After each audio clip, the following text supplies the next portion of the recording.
তো বন্ধুরা, পনির টিক্কা মশলা বানানোর জন্য আমরা এখানে ধনেপাতা কুচো কুচো করে কেটে নিয়েছি, আর ডুমো করে পেঁয়াজ, দুটো টমেটো, একটা বড় সাইজের ক্যাপসিকাম ডুমো করে কেটে নিয়েছি, আর একটা বড় পেঁয়াজ রিং রিং করে কেটে নিয়েছি। আর এখানে ডুমো করে আলু কেটে নিয়েছি, আর একটু বড় সাইজের পনির কেটে নিয়েছি।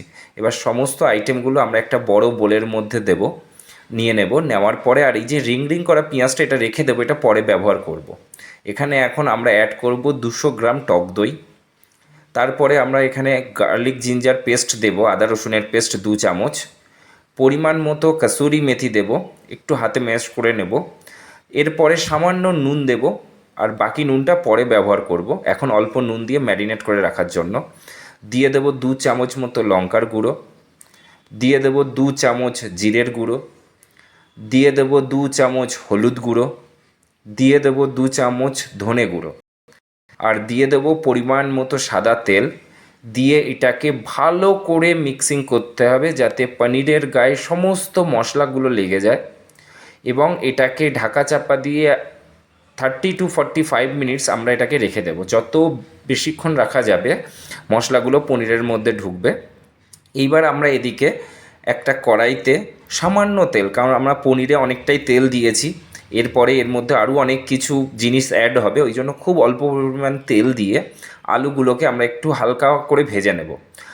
আলুগুলো ভাজা হয়ে গেলে আলুর মধ্যে এই ম্যারিনেট করা আইটেমটা, এবং একটা জিনিস বলতে ভুল করেছি, এখানে মিক্সিংয়ের সময় আমরা সামান্য গরম মশলাও দেব।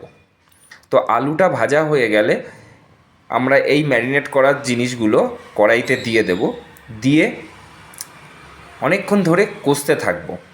তো এর মধ্যে আমরা বাকি যে নুনটা, সেই নুনটা অ্যাড করব। কষতে কষতে কষতে যখন মশলাগুলো শুকিয়ে পুরো পনিরের গায়ে লেগে যাবে, তখন আমরা অ্যাড করব ফ্রেশ ক্রিম বেশ কিছুটা পরিমাণে, আর অ্যাড করব বাটার। তারপরে দিয়ে দেব ধনেপাতা কুচি, দিয়ে দেব রিং রিং করে রাখা পেঁয়াজ, দিয়ে দেব পরিমাণ মতো চিনি, দিয়ে এটাকে অল্প মিডিয়াম আঁচে ভালো করে এটাকে কষতে থাকবো, যতক্ষণ না মশলাটা মরে মানে শুকিয়ে গিয়ে পনিরের গায়ে লেগে যায়।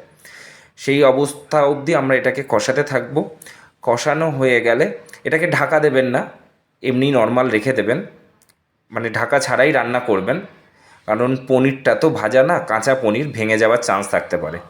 তো এরপর দেখুন আমাদের পনির টিক্কা মশলা রেডি, আমরা পাত্রে ঢেলে নিয়েছি। অসাধারণ স্মেল বেরোচ্ছে, অসাধারণ, মানে জিভে জল চলে আসার মতো স্মেল।